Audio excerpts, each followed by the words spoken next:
No, London forever. Yeah, come on, dude. Whatever the weather, these streets are our home. And something about blood in a stone. Yes. Hello. Joe, will you do the Jokeres celebration? Of course I will. Hello and welcome to the I said it sort of an Irish accent. Hello there. Hello and welcome to the Tifo Football Podcast. I'm Joe Devine. It's quite hard to stop doing it when you start. Yeah. And listen, for anyone that's offended by that, that's the accent of my forefathers. I might not seem like a Celt, but I sort of am in some ways. Anyway, welcome to the Tifo Football Podcast. I'm delighted to be joined today by James McNicholas. Hello, guys. All right, how's it going? Yeah, very good, thank you. Yeah. And Kaya Kaynak. Hello. Yes. Now, the high energy intro belies quite a low energy show, so don't get too excited. Don't get too excited because I was quite low energy throughout. And for obvious reasons when I tell you what happened here today in the show. Now, what did we talk about? Well, it's an Arsenal special episode. That's right. Not only am I flanked by three of them, but we talk about Arsenal the whole time. So if you're here to listen to anything else, nay, cease now. No entry. Please leave. Okay. What do we actually talk about? Right. The Premier League title in their sights, right, Steve? And a Champions League final on the horizon. Oh, I am surrounded by... I've preempted what you've written there. There you go. How about that? Now, we start with the atmosphere at the Emirates this season. How much is it artificially concocted? And does that matter? That sounds... People are going to be angry with me already. Crowd noise. Something got cut. Anyway, where was I? Oh, yes, we start with that. And should people who criticise or mock Arsenal's celebrations get a... Good Lord, Steve, you've written a swear word here. Ooh. I think that might be the first time ever. Do you know what else happened for the first time ever today? Go on. This is the first... Genuinely, this is true. I'm not saying this for comic effect. This is the first podcast I have ever done with Steve Hankey where he didn't ask me to speed up or finish or move on from anything at any time. Throughout, I kept looking over to you to see, are you going to ask me to move on? No. Because we're so in sync, Joe, because you just had it. That's why. Right. That must be it. Yes. Anyway, we spoke about the game against Atlético Madrid, the surprising positivity of Mikel Arteta's team selection. Has he grown the gut instinct of a winner? We asked that question. I made some more allusions to classical Greek literature just to show Seb, in case he's listening, although sadly I know that he's not, that the working man can too learn as well as labour. That's a very nice sentence there, Steve. We played a rondo. Can anyone strip the crown from Ruben? It was an Arsenal-specific rondo as well. So again, if you're listening, not interested in hearing Arsenal stuff, you also won't enjoy the rondo. And after the rondo, Kaya uses an analogy from the, quote, grumpy Luke Skywalker Star Wars film. Yeah, yeah. Yeah, there it is. One of the few I've seen. Very exciting. At the end, we ask how Arteta and Arsenal may change if they get some shiny... pots in their trophy cabinet, and also which new footballers Arsenal might be interested in signing this summer, or at least which problem areas. I don't think we talk about specific players, do we? We talk about areas where they may be interested in signing more. Did I miss anything, James? No, I think that covers it. Yeah, Kaya? Yeah, I was just based on your accent stuff at the start. I typed into Google Translate because I wanted to have hello, how you say it in Irish, ready to go. Yes. I'm really sorry if I butcher the pronunciation, but dia do it. That doesn't sound right. It doesn't sound right. No. I think it's Dear Do It. Dear do it. Yeah. Okay. Is it really? There you go. How about that? So hello. Dear do it. Dear do it. Well, there we go. What about a goodbye? Hang on. Just while Kaya's doing that, I'll tell you that we're back on live streaming on Sunday. How about that? We've got... Oh. Goodbye. Oh, okay. Yeah. It's similar to the... I think it's similar to the English. If you look into the etymology, there is some cross-pollination there in the languages. Countries are very close together, aren't they? How about that? Anyway, we're back on Sunday with the live stream. We'll be doing that straight after the West Ham Arsenal game, so I'm sure some more exciting Arsenal content coming up for you as well there. And also, that will be just before Barcelona Real Madrid, the Clasico in which Barcelona can win La Liga. Very exciting for them. Also on Saturday, there is the second episode of the two-part special Ring for Analysis series. That one's about John Terry. And then we'll be back next Tuesday with Ruben, Dr. Mark Carey and Jack Pitbrook. Very exciting. We've got a lot coming up, haven't we? Jam-packed. Nice. Jam-packed. There we go. Anyway, enjoy the show. Schlan. Schlan. Well, where else to begin, of course, than with the incredible news that Dave Brailsford is no longer a Man United director. Did you know this? I did see that story. You started the day with that story, yeah? Yeah. Wash your teeth with it, did you? Yeah. How about that? Yeah, Wash your teeth? Did people say that? I brush my teeth personally. Yeah. Wash your hair. Wash your hair. Yeah. I used to anyway. Do you know, speaking of my teeth, this morning I realised I'd put a black jumper on and then remembered I hadn't brushed my teeth yet. So I did that thing where I leaned forward very carefully to brush the teeth, so I didn't spill toothpaste all over myself. That's good. But I actually dropped the whole toothbrush and then pressed it into my clothes, trying to catch it, and had to get changed. Anyway, for the first time in 20 years, the Arsenal men's team are in the Champions League final. There we go. And you may have noticed already that I'm flanked. I'm flanked by three of them. Here they are. I desperately tried to get someone else for this show, an additional fourth, but you'll notice that fourth chair empty. No one wanted to join us today for some reason. The Gunners will face reigning champions PSG in the final on Saturday, the 3rd of May. What a thrilling affair that will be. The second leg at the Emirates was quite the occasion. That was against Atlético, of course, with Arsenal's ship of the line Tifo steering the Gunners, right, Steve, safely through to Budapest as fireworks flew, and North London Forever rang out into the night sky. It did, didn't it? It did. The first question I was going to ask, actually, is I heard that the atmosphere, Kaya told me he was there, I heard the atmosphere, James, was electric, and maybe potentially the best Emirates atmosphere ever? Quite possibly, actually. Yeah? This has obviously been something that's built over time. I think Arsenal, spearheaded really by Mikel Arteta, have made significant investment in building that atmosphere.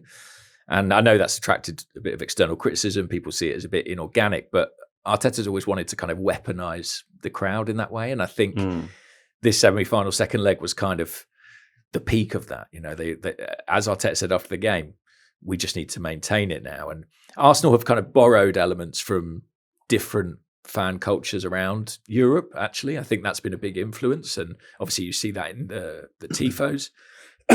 Obviously, you see that in the Tifos. You're getting emotional thinking. Yeah, I know. I've checked up all over again. Yeah. But also, like, for example, the way they greeted the team buses when they came in. What did they do? Well, so Arsenal, the previous week in Madrid, and indeed a year ago in Madrid when they played Real Madrid, the team buses arrived and the streets were packed with fans and flares and smoke and songs. And Arsenal got a really hostile reception. And then I was actually there to see it in Madrid, the incredible reception the home team got as they came into the ground. And Arsenal kind of did their own version of it, really, on the roundabout on the Hornsey Road, just outside the stadium. There were thousands of fans there, and they were asked not to bring flares. That was very much ignored, and sort of the air was lit up with red and white smoke. And it just...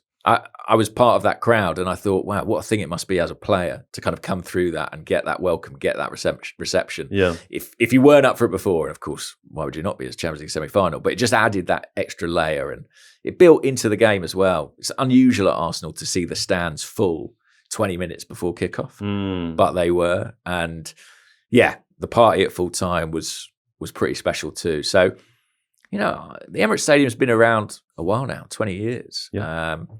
As long as we've waited for another Champions League final. But I do think it's at the point now under Mikel Arteta where it has become an advantage to Arsenal. And that first place finish in the league stage, there's been huge value in that in terms of delivering second legs at home. And I think that always gave Arsenal a massive advantage in this tie, that they would have this second leg at home. And so it proved. Do you think, you said at the beginning that, you know, sometimes the attempt to create an atmosphere at the Emirates feels inorganic, or that's a criticism that you hear from other fans. Sometimes I think, though, that, you know, we have lots of football teams drenched in history. They have all of their what's the word? Their traditions. Their traditions. Rituals. Their rituals is the word I'm looking for. Yeah, and because they've been going for decades, we see them as like this very authentic thing. But when they first did them, they probably felt quite stupid to some people, like rival fans saying, "What are you fucking singing that song for? That's so stupid." And I feel that about Arsenal now. I find the North London Forever song very funny to listen to. I like to sing it as well. In fact, I think we've already sung it in the intro. We haven't done the intro yet, but I'm pretty sure we will have just sung that song to the listener. I find it very funny, but I'm pretty certain that in 20 years' time, if they're still singing it, people will feel completely differently about it. So at the beginning, architecting any of these sorts of traditions, they probably always feel a bit inauthentic. Exactly. Everything's everything's a novelty the first time, right? Everything's inorganic in its first appearance. Every football chant that's become entrenched in the kind of lore of the game at some point was just one mad bloke on his own in a stand. And then it propagates. And I think Arsenal, you've got to remember, they did have that stadium move 20 years ago, and that disrupted and tore up so many of the rituals and traditions that have been established. Clubs like Manchester United, Liverpool, they've not been through that. And it was necessary, but it's also traumatic in some ways. So there is a kind of grieving, healing process and a need to rebuild and engender that support. And I think it's fantastic. I mean, obviously, as an Arsenal fan, I'm biased, but I think the stadium now is as loud and as engaged as I can remember it, really, at the Emirates or indeed at Highbury. Yeah. Kaya, is this, or was this, the best week of the season for Arsenal so far? I mean, it feels like with Monday night, which was Manchester City drawing with Everton and putting the title race back in Arsenal's hands, with their progress through into the Champions League final, and also with certain players showing up that, in perhaps a slightly different way than they have done for the rest of the season. Was this the best week? I can't think of a better one. I'd probably even go further back and start that week on Saturday against Fulham, where there was kind of an excitement going into the game because of the lineup changes, and Arsenal fans were going to see something new. Obviously, Miles Lewis-Skelly coming into midfield, which is something that a lot of people have been clamoring for but haven't seen yet. And I was going to ask about that actually, because I've heard a lot of people talk about the importance of the significance of the Fulham game. Was that the only lineup change? No, there were a few. So Calafiori came back. Saka, I think, had his first start since the Carabao Cup final. Mm-hmm. Trossard was brought back in on the left, and there was another one that I can't remember off the top of my head. Okay. But there was significant changes. Saka. I think maybe Ben White coming back in for Mosquera was another one. But I mean, that's relatively small in comparison. But so the excitement of seeing Bukayo Saka, because Bukayo Saka this season has not been himself. He's been dealing with an Achilles problem, and I think probably in recent months, Arsenal's recent memory is of him kind of not looking very good in the Carabao Cup final. I think a lot of people are kind of upset by the performance there. It now has become apparent that was kind of because he was battling with an injury. And Arteta said after the game that the pain's gone. He's kind of got that burst back, and he looks really threatening. Miles Lewis-Skelly coming into midfield. I think there's an idea around Arsenal this season, particularly recently, that they're a bit cautious in midfield, a bit negative. Zubimendi, I think, maybe is inherently a bit more risk-averse sometimes, although I think that's been slightly overdone. I don't think just because Lewis Kelly's come in, Zubimendi's suddenly become this awful player, but Lewis Kelly's very progressive and very positive on the ball, and Arsenal get the ball forward quickly. Victor Gyökeres has looked really good these past few games as well. So the excitement after the Fulham game was really, really high. Everyone was really, really in a good mood. And the atmosphere, even at half-time, well, you never see really a team getting properly cheered off for half-time, but at half-time, the Arsenal fans cheered off the team because they'd gone 3-0 up, and it was kind of the moment, the most exciting moment I could remember for a long time, until obviously Tuesday night, where there were a lot more exciting moments. But I just think that was kind of a moment where it dawned on Arsenal fans to like, it's been such a grind pretty much since the turn of the year. The team hasn't been producing the best football. They've looked quite nervous. They've looked quite inhibited by what's on offer and almost afraid of the opportunity. Whereas for the first time in a long time, it really felt like they'd realised this is our moment. We have to go and take it. And they felt like they became the protagonists in their own story. They felt like they were going out and grabbing the opportunity that's in front of them, which I don't think you can say about Arsenal's displays for a lot of 2026. And Miles coming into midfield, obviously an academy player coming into midfield is big. Saka being back, obviously big. Gyökeres looking really good, obviously big. But I think it's just the atmosphere around the stadium. Then you add to the fact that Man City, sort of out of nowhere, dropped points. They were 1-0 up. I think everyone assumed that they would go on and win that game. Out of nowhere, seemingly they dropped points. Gay's error kind of swings the title race, and you have those moments. Mikel Arteta's dad helping out from the sidelines. Exactly. Grandpa Moisey coming through for us. Exactly. And then on top of that, the day after that is the Champions League semi-final, which kind of felt like a bit of in my opinion, a little bit of a free hit, in the sense that I thought the atmosphere was going to be amazing anyway. Right. But it's been a great few days. I've got to say as well, like, as someone who's followed Mikel Arteta so closely for what is it, 6 years, more than that. You've been asked to stop a few times as well, haven't Oh, yeah. Or at least to leave more He's distance. really up security at home. Yeah. I was so surprised that he's, as brilliant as Saturday was, and those changes in the lineup really worked, I was still shocked and surprised that he stuck with the same team on Tuesday. Every part. No of one me thought that was going to happen, right? No, I thought he'll go Hincapié left back, more defensively secure. I thought Zubimendi's coming back into that midfield. Yeah. What does that mean, do you think? What's the significance of that? I think it's big. I mean, Arteta said after the game, he was like, you should see my iPad. I've done 50 lineups, right? And in the end, he said, I went with my gut. And I have to say, I think that's maybe something that's been a little bit missing at times in Mikel. When people talk about what's the difference for him, how does he move from being someone who's an exceptional, very competent manager to a pure winner? Right. Something I've always felt about Arsene Wenger, Pep Guardiola at times, certainly Alex Ferguson. They have that kind of gambling instinct, and they have that capacity to smell when something is working and go for it and spring that surprise.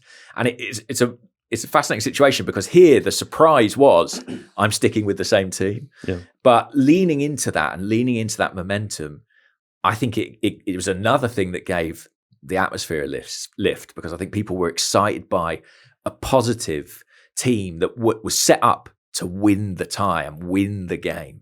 And I think that's relatively fresh for Arteta. I think that's a sign of his progress and his development.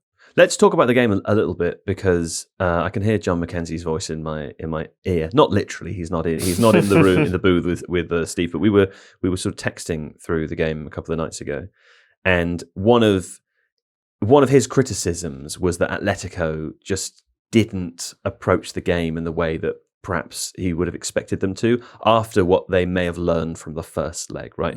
Remember the flow of the first leg was that they, after being, actually somewhat of having a changed identity throughout the last season or two under Simeone, they appeared to revert to that, long-held familiarity, trying to defend against Arsenal, giving Arsenal more of the ball and more opportunities to score. And then in the second half, they came out and attacked a bit more, pressed a bit more, were a bit more positive, and they caused Arsenal a lot more trouble. So I sat down to watch it, and as I started to think many people, thinking, well, Atletico will come out of the gates fast here, not only because they're away from home, but also because they saw the result of doing that in the previous game. And my feeling is that they just left it so long in the game before they tried to be positive. They kind of played into Arsenal's hands a little bit. What do you think of that? I think it's an interesting point. I mean, John would know better than me, but they, at halftime in the first leg, I think they switched into a back three, and they started in that shape in this game. So I think there was an attempt to kind of carry that momentum through. I think their strategy was to sort of keep it tight and try and hurt Arsenal on the counter-attack in that first half. And I actually think they did have moments, they did have opportunities. I mean, the quality of Griezmann and Alvarez was really evident. I thought what was tricky for them is that when they got into the second half and they were chasing a bit more and building some momentum, and I think they're a team that are really contingent on momentum. They can kind of snowball at times, as they did in the second half of the first leg. By that point, you've got Alvarez coming off the pitch, you've got Griezmann's legs are going, and it's sort of, I feel like their true high quality attacking threat players weren't on the pitch and able to affect the game in the stage where they really needed it. And you saw in the difference in the benches, they were going sort of like, huge, right? They were going sub for sub at times on the touchline, but Arsenal were maintaining their strength and their quality and their depth much better than Atleti. And Simeone said afterwards, we're competing with a side with a vastly superior budget to us. And I actually think you kind of saw that on the pitch. Do you agree, Kyle? I do, yeah. Jan Oblak said after the game that he felt Atletico respected Arsenal too much in both first halves of both legs, which is really interesting to hear a leader of the team come out and say that. Yeah. Kind of slagging off his manager's tactics a little bit, which is it's very unusual, particularly when that manager's as intimidating as Diego Simeone. Sure. But yeah, I agree. I felt that... or maybe it wasn't the tactics, right? Maybe it was just the way that the team played. And also probably a bit of that unexpected positivity in some ways. I think that may have changed the shape of the game slightly. I'm not sure Simeone would have anticipated the team that Mikel picked. I agree. And for all the talk of Arsenal having fitness issues going into this game, Saka could only do an hour. I think Calafiori was just coming back, and there's loads of players who were dealing with fitness problems. Atletico had theirs as well. Griezmann could only do, I think, just over an hour, and Alvarez, I think, had been struggling with an issue in the build-up, which again, to James's point, made it a bit strange that they went for such a kind of a bit more of a cautious approach early doors. Wait and see almost. It was odd, and especially because I do think if PSG came to the Emirates last season and Dembele scored, I think, within the first 10 minutes, and it completely took the air out of the balloon of the atmosphere, which was amazing before the game. And if Atletico had tried to do something similar, they might have got lucky. And Simeone after the match was very sort of magnanimous, and surprisingly so, to Arsenal, and said they were the better team across the two legs, but did point to the first leg when Atletico had their chances with Lookman, and I think he had a couple, and I think Alvarez hit the side netting with a free kick, and you get things like that where you take your chances in it's these the case kind of in games. both semi-finals as well, though, right? Exactly. Like you see the same thing from the Bayern PSG game. Yeah. Okay. Well, I was thinking actually, as it relates to Saka, there's been a lot of conversation about what his role should be for England in the World Cup. I'm hearing a lot of people saying that they, think that maybe he shouldn't start the games, perhaps as a result of his. What has John McKenzie been saying in your ear? No, I've heard a few people say that. I don't know. Who would be ahead of him? I don't know who would be ahead of him. I don't know. You can make an argument. You maybe? can play Palmer out there. You can try. He's also had a terrible season. I agree. Yeah. I'm not advocating this at all, but Phil Foden can play on the right. Palmer's been injured as well, I think. Madueke's played a lot on the right for England, but Achilles issues. You know who else had a serious Achilles issue? Achilles, Agamemnon. And actually an even bigger one, Hector. Yeah, terrible. Have you been brushing up in your issue. classics ever since Seb had a go at you for a deep cut? No, I just watched Troy. Iliad mogged. I just watched Kai, Troy. have you seen Troy? I've not seen the film Troy. Well, it could be a good one for the review. Can you just pick another 3 big films and check if I you've seen them? listened to, when I was younger, I used to have a cassette tape of the Iliad that I used to listen to before I go to sleep. When I was a kid, my parents bought me that I used to listen to sometimes. So I know the story relatively well. Okay, Are you excited about Chris Nolan's? I can't wait for the Odyssey. I think it'll be really fun. Should be good. Yeah, it's going to be fun, isn't it? How about that? Now, where were we? Oh, we were talking about Saka. Yeah, I don't know. It's a shame to have not been able to see him at his best this season. But yeah, one other criticism of Arsenal, maybe that pops up from time to time, is that little light on the old rotation. Well, you know perhaps. what? On that point this season, I think Arsenal actually have done something relatively smart in recent weeks before this one. Yeah, where they could have rushed Saka back a little bit earlier, and they probably could have rushed him back for the City away game, and they did. And they played the long game, and they chose not to. Yeah, and I think there's a risk of a long-term injury, or if Saka's not as sharp as he was, you kind of saw in the Carabao Cup final that he can't offer you as much. So I think it was smart to kind of wait it out, give him his chance to properly recover from the Achilles problem, because I can't remember the last time Saka had a proper rest. So yeah, I think that was the smart play, and hopefully it's going to work out between now and the end of the season and into the World Cup as well. Since coming back into the starting 11, he's got 2 goals in 2 games. So I think there's every chance he finishes the season really strongly. And I think when it comes to England in the World Cup, he's been an incredibly consistent performer for England, particularly in big tournaments. So I think Thomas Tuchel will recognise that, and I'd be very surprised if he doesn't start in that position. I think maybe his best, or the best thing about him, is his ability to win over fans of opposition teams as well. Right. I watched that game on Tuesday, and Saka was interviewed on the pitch post-match. Just before that, they set off fireworks on top of the stadium, which I will admit, in the moment, I felt a little bit celebration policey about. Sure. And I want to clarify, I never like to police the celebration of fans, but I felt as though this is like a club directed thing. It's going back to what we were talking about before. It felt like a tiny bit to me inauthentic, and also I felt like screaming in my house saying, it's a semi-final. You can't have fireworks in the semi-final. I prefer the fireworks at 1:30 a.m. the night before outside Atletico's hotel. Yeah. They were beautifully organic. Tactical fireworks. I'm all for tactical fireworks. Anyway, so I was in that. That's if you can picture that, that's the mindset I was in. I was frothing with rage at these fireworks. And then, Bukayo Saka is interviewed and is clearly enjoying the moment so much that my anger just melts away, because I fucking love that guy. He's so great. Yeah. If Arsenal win the Premier League, I'll be so happy for him, and likewise for the Champions League. And I think it's difficult to say that about lots of players of opposition teams. You don't say that about everyone, right? It's a special quality that guy has. He's a very likable guy. He did say one thing that really intrigued me. I think it was in his CBS interview where he said they asked him who he wanted to face in the final, which we'll come on to, no doubt. And he was like, well, I can't say. I've got to give a media-trained answer, but, you all know who we want to play. And I was watching like, I don't know. Yeah. Well, how did you interpret that? I thought it was PSG. I figured revenge for last year. Yeah. I think so too. Whereas some people interpreted it as wanting to play against Harry Kane. Right? Yeah, just to prevent him ever winning a trophy. I don't think Saka, being the lovely boy that he is, I don't think he would think like that. Him and H, probably great pals, aren't they? Yeah. From England camps. Yeah, I imagine they are. So am I right in thinking they were in the quarterfinal 2 years ago? Yes, and then the semi-final last year. And now they're in the final. Yeah. So presumably they will win next year. Is that how it works? Hey, Should we have a break and play a rondo? I'll take it. And then when we come back, we can talk about that final. Yes. Okay, please enjoy this advertisement.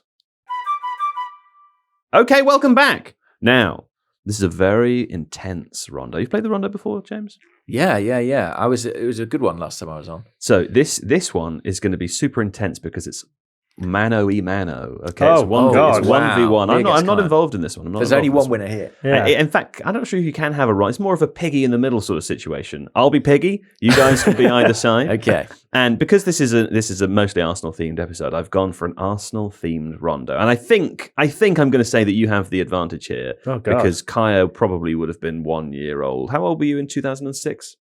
I was 8. He was 8 years old. Okay, No, so 8. yeah. Well, depends when in 2006. Would you like to say it was 9 or 7 or? It could be 9 or 7. Anyway, here's how the rondo works. Okay, I give a category to these guys that has multiple correct answers, and we go back and forth. And they give me correct answers. If they give me a correct answer, they stay in the game. If they give me an incorrect answer, they are immediately ejected from the game. And if they take too long, I can also eject them. That's at my discretion.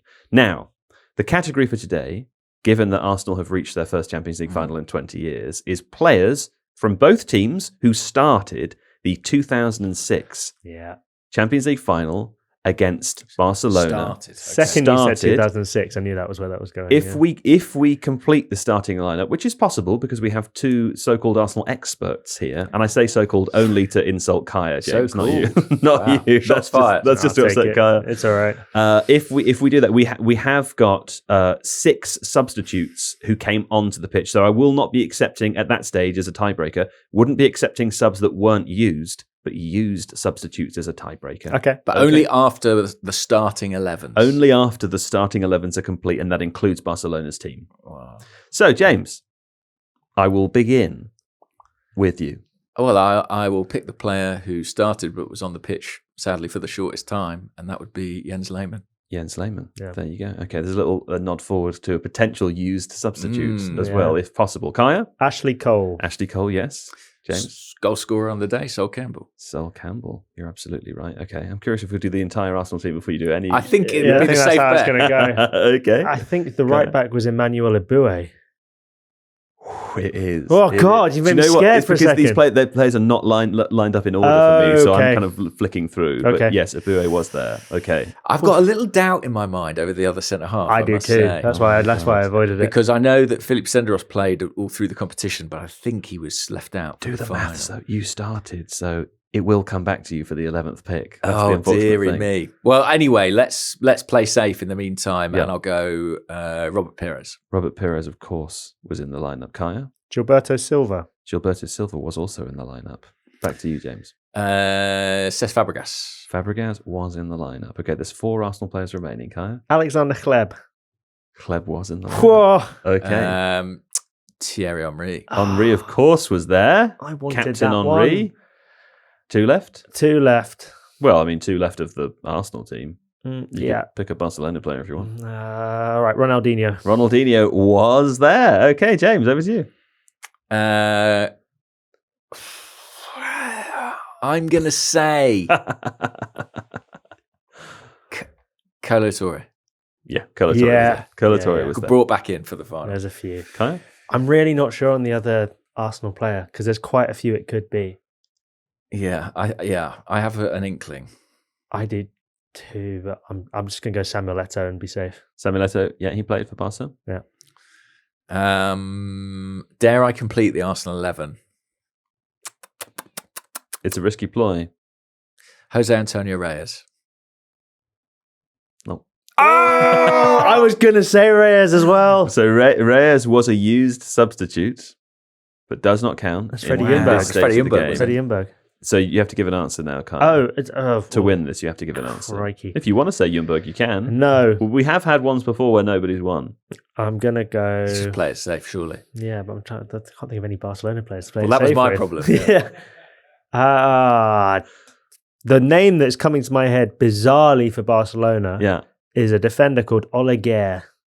Oleguer is a correct answer. Well done. Congratulations, Kaya. Thank you. So you started for instead of Reyes? No, Ljungberg. Yeah. I was just trying to throw you off the scent for fun. I wasn't sure. So other Barcelona players, you could have had Victor Valdez, Marquez, Carlos Puyol, Juli, Van Bronckhorst, Edmilson, Van Bommel, Deco. And then the substitutes that were used, any guesses? I mean, Reyes, we already had one. Almunia. Balletti was used. Henrik Larsson. Almunia, of course. Henrik Larsson. Mathieu Flamini. Mathieu Flamini. And then if you can imagine, this guy didn't start the game. Must be Bergkamp. Andres Iniesta. Oh. There you go. How about that? Did Bergkamp get on? No, he didn't. He was unused sub. Wow. Yeah. He did not get on. Would have been didn't start. No, he was too young at that time. 2006, was he too young? I think he would have been quite young. No, surely not. In my defence, I have spent 20 years trying to block that game out. He was 22. Okay, so not that young. Maybe. Who did you say was Xavi, Deco, and Van Bommel? Yeah. That's pretty good midfield. Pretty good. Although it's funny to think that 2 years later they win a World Cup sort of. I know was that 2010 they won. They win a Euros. They won a Euros. Ludovic Giuly was one of those players who, I feel like every time I watched him, he scored. Do you know what I mean? Yeah. Like Harvey Barnes. Yes. I've got this thing that every time I watch Harvey I feel like Harvey Barnes scores. is the best player in the world, but only when I'm looking. Yeah, absolutely. I know that. I have that feeling about him. He seems amazing, doesn't he? Anyway, alas. Right. There we go. Congratulations to Kaya, who has been named Rondo del Rey. Let us return to talk more about the possibility of Arsenal's Champions League final. It's hard to see for me how the victory occurs in this game. Having watched PSG a few times this season, I do feel as though PSG will go into that game as favourites. Oh, they will. How do you think Mikel Arteta will approach the game? I don't know. I think PSG is the worst matchup of the two possible ones. And Arsenal played and beat Bayern earlier this season. Yeah. PSG obviously knocked them out a year ago at semi-final stage. I just feel like they're sort of an effective antidote to Arsenal. That, if it was a boxing match, you'd say that's a bad fight. Don't take it. Yeah. So how will Mikel Arteta cope with it? I don't know. I mean, I think he'll probably lean into Arsenal's obvious strengths. The set pieces, the structure, the physicality. Chelsea pushed PSG pretty hard for 45 minutes an hour earlier this season. Yeah.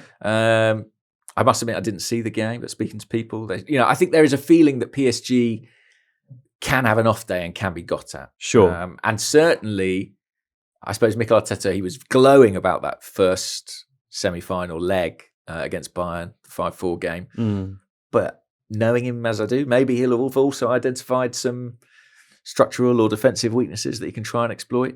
The problem is they can't afford to go kind of blow for blow with PSG in a shootout because they don't have the same level of individual attacking quality. They simply don't. I think that's the big problem, isn't it? Right? Because when you try to visualize how Arsenal get to a victory here, this problem number one is that they can't go blow for blow with PSG because PSG will simply score more goals. Yeah. Problem number two is I don't think they can stop PSG scoring at least a goal. Right. I think that the alternative to the first option is to is embrace the fact that Arsenal are maybe the best out of possession team in the world. Try to block the game up and hope that play for corners, potentially play for penalties. I know that sounds very negative, but I could see that in theory being a route to victory.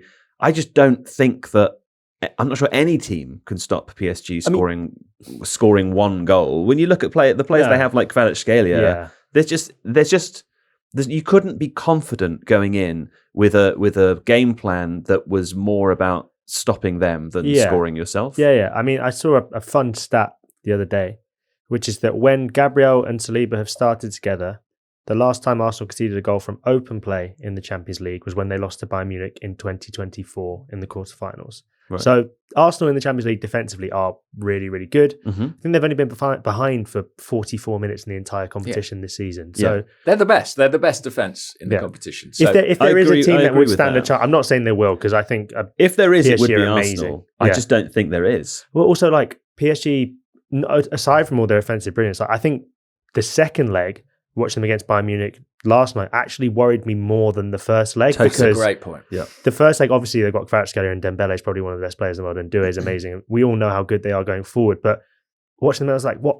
They can defend as well. Like that's not fair. It was sort of like they blocked the box so well last night, and there was a lot of criticism of Bayern, and I think of Bayern's attacking play. It seemed as though Kane's first shot in the box was the one that he scored. Yeah, an incredible shot with his off foot.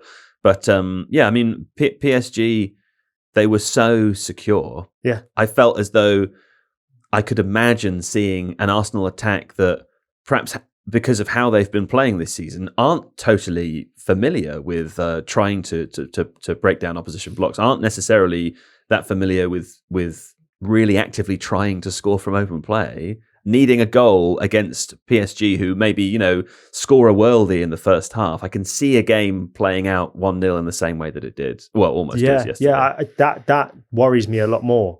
And I've got a film sort of allegory is oh yes, please. In Star Wars 8, when which one is that? I've only seen 7, 8, 9. Star Wars, name it, Kaya. You've only seen 7, 8, 9. The one where Luke Skywalker comes back as like a hologram. But he's grumpy. Yeah, he's grumpy really hologram. grumpy. And he talks to Daisy Ridley sort of, they're not there in person, and there's kind of some like red sand and some cool things. But basically, in that film, the stormtroopers get like jetpacks. Yeah. And then Oscar Isaac goes, what, they can fly now? Yeah. That's what it was like. Sure. Yeah. Got it. Yeah. That wasn't laboured at all. No. I enjoyed remembering. Well, I think me having to explain what Star Wars 8 was what did for me there. Somehow PSG returned. Yes, exactly. Yeah. Have you seen the other Star Wars, James? I've seen all the Star Wars. Sure. I am a nerd. Would you recommend that Kaya watch them? I've been trying to get my wife to. What's interesting is that I saw Ewan McGregor saying the other day about the prequels being quite underrated. Now, I don't know if that's just relative to the more recent sequels. Sure. But I'm curious to watch the prequels again, because they were kind of panned at the time. They are the equivalent, I think, of North London Forever in its first season versus in its 20th season. It's just when something is around for so long. I think it's a kind of popular thing on the internet now. You'll see. Have you seen that video of Hayden Christensen being applauded recently? Yeah. And all of the taglines are always, like he's finally getting his due. That was a guy. He played Anakin Skywalker, for anyone who hasn't seen the prequels, but he was sort of lambasted at the time for arguably not being that great. Yeah, slightly mad. I mean, I've seen the compilations of some of his acting. Yeah, sure. It doesn't look great. No. But nostalgia is a powerful thing. That's true. Yeah, that's true. Absolutely. I did start The Phantom Menace again recently. Yeah. And I have to say, some of the accent choices, I was just like, Ooh. oh no. Oh, okay. Yeah. If anyone talk about Jar rewatches Jar it, Binks, hey? yeah, but that's not even the worst. Right. Oh my. I feel like if you do rewatch it, you'll instantly know what I mean. Okay. I should say I am going to watch Godfather 2. That's on my list to do tomorrow. I've got a day off tomorrow. So I'll how watch exciting it then, for and you. I'll have a That's going to be nice, isn't it? Next time I'm on. So, I mean, do you want to try and predict the team that Arteta will pick? I mean, assuming that there are no further injuries in the other, if you've got 4 games left of the season? 3 in the league games, yeah. Before including the Champions final. League. Okay, so assuming there's no more injuries in those 3 games. It's a big assumption to make with an Arsenal team. It is. I'll let James go first because it's a really hard question. Yeah. I actually think that's a really I think that's an interesting thing, is that there's now this kind of extra loaded thing of any injury Arsenal pick up at this point probably rules a player out of a Champions League final, which is going to add a level of anxiety to an already anxious fan base. Well, just on that point though, because the only game I would be worried about left, aside from the final, obviously in the Premier League, is the game happening. Is it Monday? Sunday, West Ham. Sunday, West Ham. And of course it's Sunday. We'll be live streaming afterwards, won't we? But I wonder if I'm suddenly much less worried about that, because I feel as though Arsenal will walk into that game as Champions League finalists. I mean, presumably they may even play with more swagger, more confidence as a result of that reality. I think so. And actually, I think that the Champions League all season long has acted as a kind of pressure valve for the whole football club. For the team, I think the players have looked more at ease there. I think that's partially a style and tactical thing as well. But I think for the fans, because there's been so much week by week focus on the Premier League, Arsenal have almost found themselves in the Champions League final without really realising it. Mm-hmm. It's every week has been about the title race, the permutations, the swings, City, Arsenal. Yeah. And in the meantime, Arsenal have actually produced an incredibly coherent, effective, impressive Champions League campaign. Yeah. And I think they'll be a better team for it as well. I think you're right. I think that swagger, that confidence for this group of players to go to West Ham as Champions League finalists, I think ought to help them. We are one of the two best teams in Europe, right? That is the team that is that's going to play West Ham. Yeah, certainly the best team on our half of the draw. Yeah. I think what's really interesting is that there's only these 4 games remaining, and Mikel's stuck with the same team in the last 2. And I wonder, I'm curious to see to what extent he kind of tries to ride that out now. The running is so often about momentum, and it feels like all season long he's kind of struggled to find the right combinations, the right chemistry, the right team. And I'm curious to see the degree to which he leans into that, or will he feel a need to rotate and freshen? I just can't see too much rotation because between now and the end of the season for Arsenal, it's basically a game a week. Yeah. So the midweek games that have necessitated the rotation that Arsenal have done this season so much kind of won't be there. Sure. So if there are injuries, obviously that will force tweaks. But I wonder if Arteta will be like, well, I've got this winning formula now. And so who are those key? So the big decisions are who plays. I mean, if Yuri and Timber comes back, then I would expect him to start in the Champions League final over Ben White. Yeah. Even if he's not played before. Even if he's not played before then. I think Ben White's done a good job, but Timber's a better player. Ben White seems a little suspect at times. Yeah, right? He's not the player who he was a couple of years ago, I think. Which I think is a shame. I think he's better on the ball still than Timber, for my Yeah. money. And I thought he was excellent against Atletico in that respect. And I also am curious to what extent Saka's uplift might be associated with Ben White, who they do have a really good relationship, good understanding. Yeah. But I agree, Timber is probably the more complete fullback. Yeah, particularly up against the wingers that PSG have. I'd expect him to play. What about the Yock? Because the Yock is a very good question. The Yock has had the 6 days of his Arsenal career, hasn't he? The 6-7 days. The last week he's been unrecognisable. I mean, it pains me to say it, but he was very, very good against Atlético Madrid. And it's interesting, isn't it? Because it's not too long ago that Arsenal went to Manchester City, and Mikel Arteta kind of showed his hand. He picked Kai Havertz in a game of that magnitude. He dropped the Yock. He stuck with Havertz in the following game against Newcastle. Havertz got injured. Gyökeres came on, didn't have a good game, to be honest, and was pretty widely criticised for one particular counter-attack. But he has bounced back from that in extraordinary fashion. I mean, as you say, I think he's probably had the best run of performances of his time at Arsenal.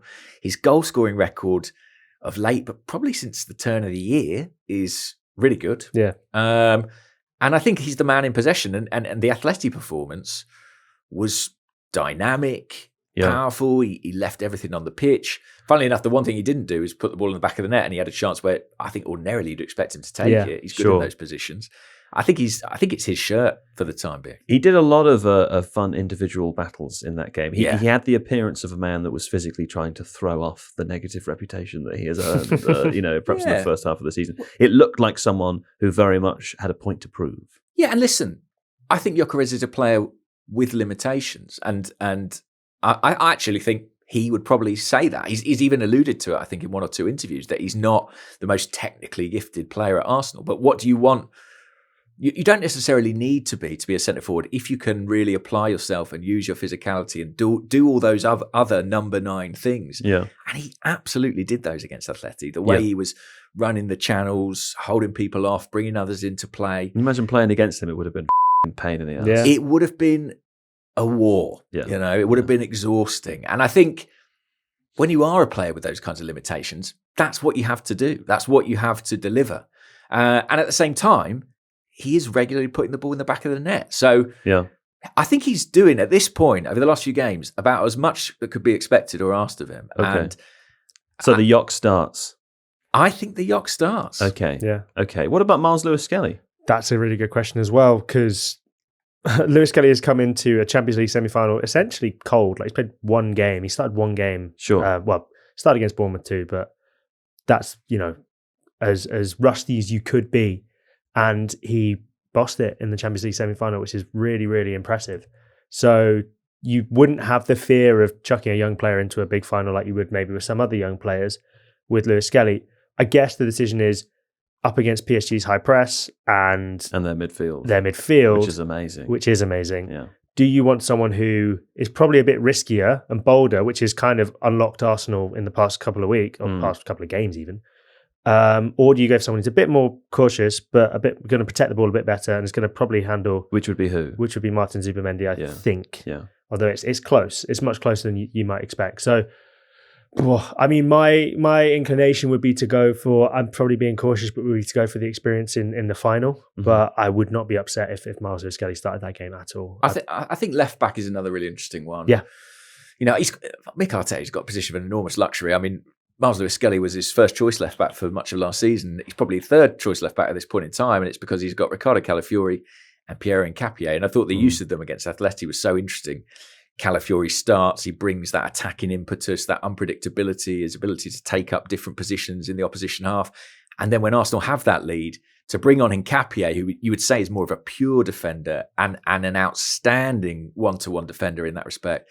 What a luxury and what a position to be in. So it's difficult to ever call one of those players first choice. It's kind of a horses for courses approach. And I almost think it will be about phases of the game and when and where Arteta chooses to use them and also the message that it sends to start with one or the other. Yeah, and one more kind of selection headache that springs to mind is, do you play your captain, Martin Ødegaard, or do you play Eberechi Eze, who has been in amazing form recently and has also, I think, been quite key to unlocking Victor Gyökeres because he plays it forward quickly. Ødegaard doesn't as much.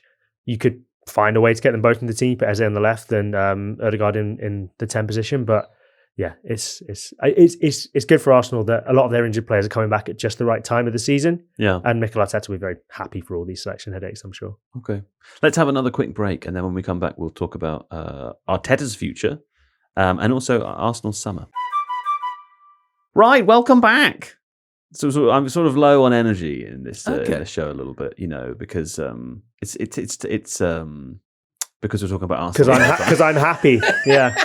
You're outnumbered, aren't you? Yeah, it's too much. I saw a picture of Kaya and his dad at the game, though. I was very happy to see his dad so happy. Thank you. I'm assuming he's having a great week. He's having a lovely week. Good for him. He was also in Turkey over the weekend. He missed the Fulham game, actually. He was in Turkey? Yeah. He went back for a school reunion, 50-year school reunion. Wow. Saw loads of primary school friends and had a great time. But unfortunately missed the Arsenal-Fulham game as a result. How old are they all now? That are primary school? So when they finished primary school? 60... Was the school reunion for people when they all graduated from school completely, or was it? I think so. He went to a different middle school and high school and all that stuff. How many schools did your dad go to? Let's go through the whole thing. He went to 2, as far as I'm aware. Okay, got it. So he has more mobile phones than schools that he went to. Yes, that's true. He had a lovely few days. Good for him. Okay, fine. Right.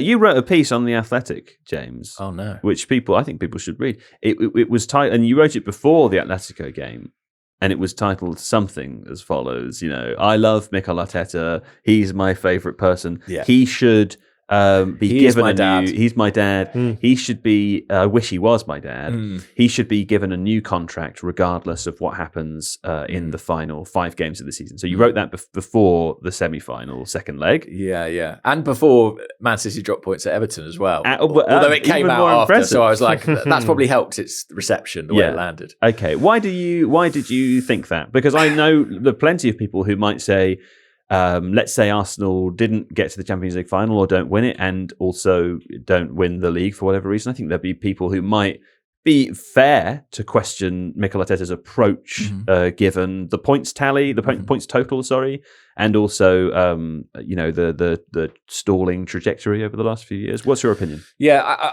listen, I understand that point of view, and I think there have been times this season where either I've shared it or debated it or considered it. It is really important, I should say, for Arsenal to deliver some silverware this year, and if they don't, particularly from this incredibly promising position we're talking about right now, there'll be massive disappointment and frustration.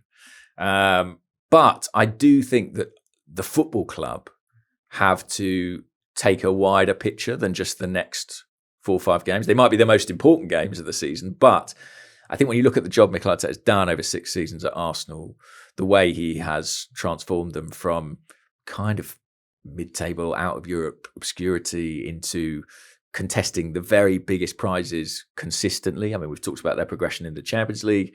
The second place finishes. It's very good fun for everybody, but there is a consistency of performance there. They're a serious team. They're a serious team. They're a serious outfit. And I think the other major factors for me are, I think there's a lot of instability, potential instability elsewhere in the Premier League. You look at Man City, there's questions over Pep Guardiola's future there. They've obviously got the outstanding issues of the Premier League charges that may have an impact. Manchester United, some uncertainty over their managerial situation, although I presume Carrick will get the job. But the Carrick dynasty is about to begin. The Carrick dynasty is about to begin. I assume they're going to win every year for the next 10 years. As Arteta shows, sometimes these things take time. Chelsea have recently sacked a manager who was in there a very short space of time. They need an appointment there. Liverpool have fallen off a bit this season. They've got Salah going. Again, question marks over slot. Spurs are in a relegation fight. So I think in a league where you look at that wider context, stability and continuity. It's just Villa. That's it. It's Villa, man. It's Villa. And, you know, they're having their own troubles with semi-finals at this point in time. So stability and continuity, I think, could be Arsenal's superpower, basically. Do you guys think, I mean, the other criticism that you could wage against Arteta is, it's the style of play, the approach generally, and also the flexibility. Maybe we've seen some of that in the last few games. But do you believe that he can change? That's, like all of the best managers that have been the most successful in the Premier League over long periods of time have had that flexibility and have evolved how they approach the game over time. I think he has evolved at Arsenal. If you look from where he started, and there's been various evolutions of, like, even this season, Arsenal play a 4-2-3-1, which is different from what they have done in previous seasons. He's evolved in one direction, though, right? You mean becoming more cautious? Yeah. So you're saying, can he become a bit more adventurous? Yeah, I think there's an argument to make that, like, actually, Arsenal have the quality of team where, but I mean, maybe this is an incredibly naive thing to say, maybe it's not, but where if they had a more positive approach to game, they might have won the league 8 weeks ago. Yeah, but do they have that sort of PSG level attacking? No, but PSG talent? aren't in the Premier League. I think they have the most talented squad in the Premier League. Yeah, I think they do. But I think if I asked you to say kind of where are Arsenal's real strengths, where are their best footballers, I think you'd probably name the keeper, the 2 centre halves, probably Declan Rice. Yeah, I still think that your team, your style is kind of dictated by personnel, and I'm not convinced Arsenal. I think Arteta plays to the strengths of the group that he's got. And I think if that were to change, I think there was a hope that maybe last summer might change that, but I don't think Gyökeres has quite been what people envisaged or hoped. I think there is a job there to be done on the recruitment side as well. I think this recent change of kind of bringing in Lewis Skelly, starting with Calafiori, I think that indicates that there is a bit more flexibility in Arteta's approach than maybe I anticipated or expected. But I also think the kind of bigger question is, if Arsenal win, are those concerns, do they matter? Well, I don't know. I mean, I think it's a really good question. And then, I mean, this season they don't matter, right? Like, I'm sure for fans, that would be my real thought, that if Arsenal didn't win anything again, and that some of the games haven't won anything yet, and didn't, and so, some of the, like, April was a difficult month, right? Like, the games have not been fun to watch a lot of the time. The fan base has been very nervous because there's a lot to play for. There's real stakes here. I wonder if actually a serious conversation might happen about the approach. And I think if Arsenal win the league this season, which looks like they probably will, they will do so with a very low points tally that wouldn't be enough to win in lots of other recent seasons. You could make the argument that the Premier League has changed across every team, and that maybe it is enough to earn that number of points to win. That Arteta's approach with Arsenal is the right kind of approach for the moment. But I don't know. I mean, I don't think any of these things are set in stone. I worry that if one other team Like one other, this is an incredibly negative way of looking at it, and I'm sure that the people listening won't appreciate me saying this, but every other team has it, right? Like, and that is sometimes the case when you have a Premier League champion. That I was listening to someone say the other day that a number of refereeing decisions have gone Arsenal's way this season, or recently have gone Arsenal's way, right? But I don't think that's a negative thing. I think when you look at any Premier League champion over the last 10 years, that's almost always the case for the team that wins. It doesn't take anything away from them. But that would be the devil's advocate opinion, that they're winning because the other big teams have evacuated their senses. And if a team were to come back, if Manchester City are to rebuild next year and to play in the way that we expect them to, then this number of points wouldn't be enough to win the league.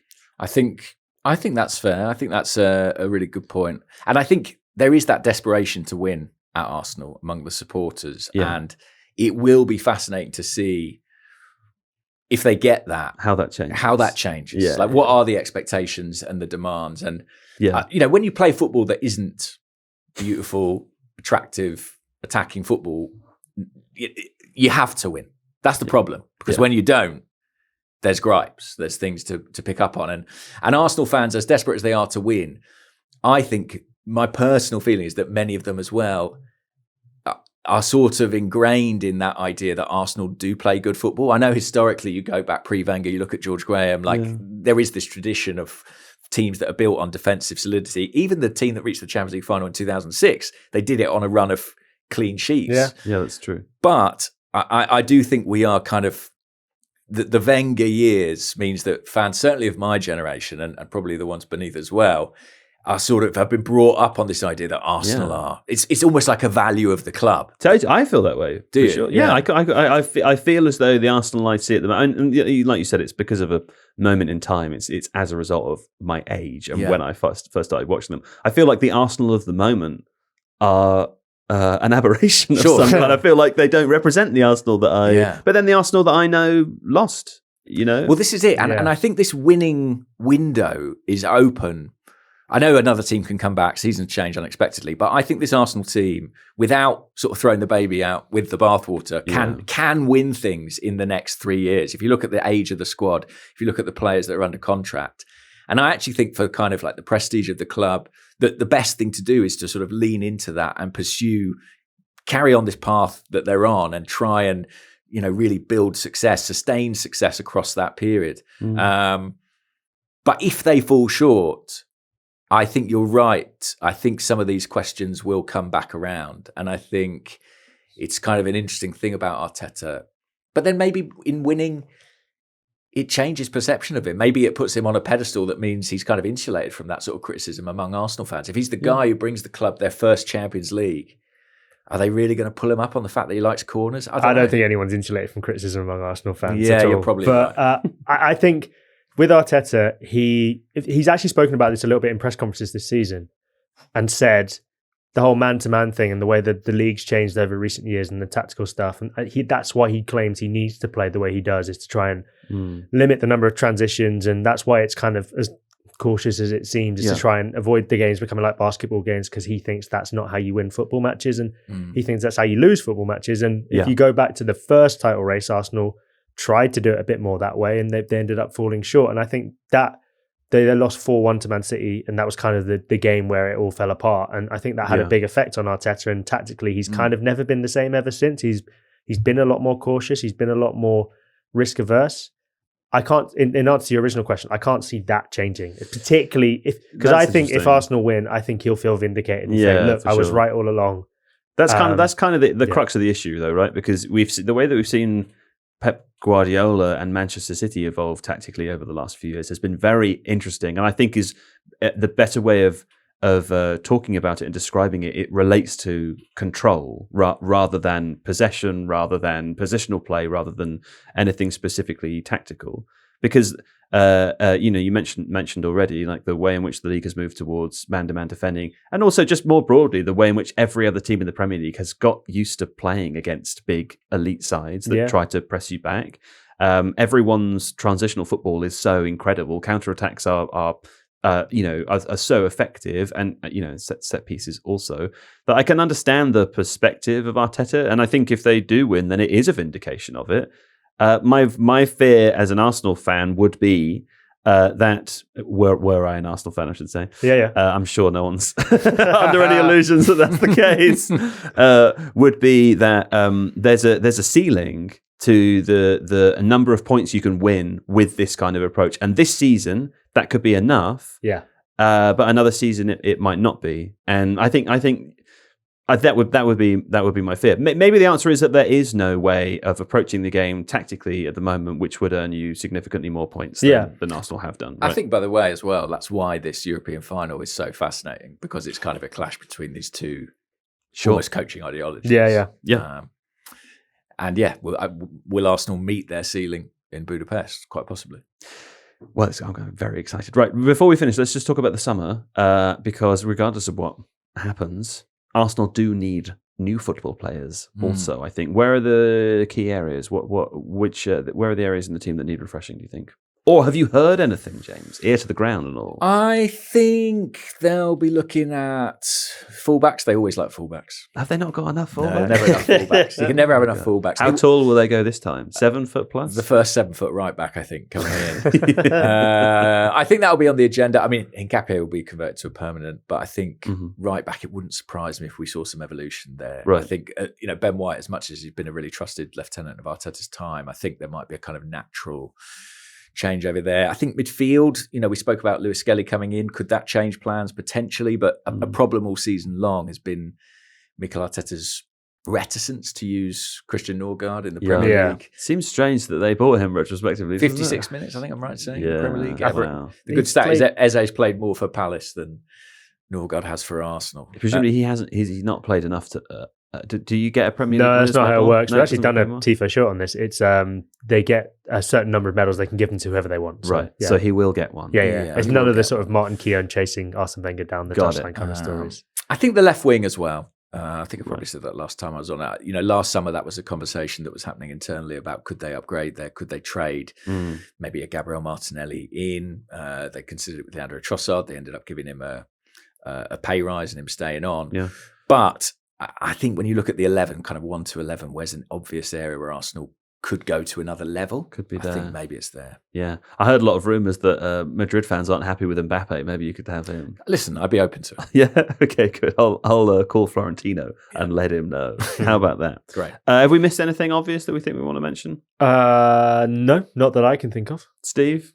I can't believe I'm saying this, but basking in Arsenal chat for an hour, I think I've had my full. Oh yeah, fair enough. I completely forgot to even mention the other final, but it did happen. It was a bit more boring than the first one, wasn't it? But still very impressive. Well, I guess we did talk about it a little bit with PSG's defending, didn't we? The other semi-final. I was confused. Yes, yeah. We spoke about it a bit. So you wish it was the final. I wish it was the final. Yeah. How about that? There we go. Okay, fine. Well, James McNicholas, thank you. Pleasure. You'll be going to Budapest, will you? I will be going to Budapest. Excellent. Well, enjoy that. Thank you. Kaya? Thank you. Will you be going to Budapest? Let's see. Okay, how about that? And Steve? Don't know. Yeah, well, I assumed you weren't going to Budapest. Can you fly there directly from Cambridge? No. I did look, though. There is a 5-train setup that gets you from London to Budapest from 6 a.m. to 9:30.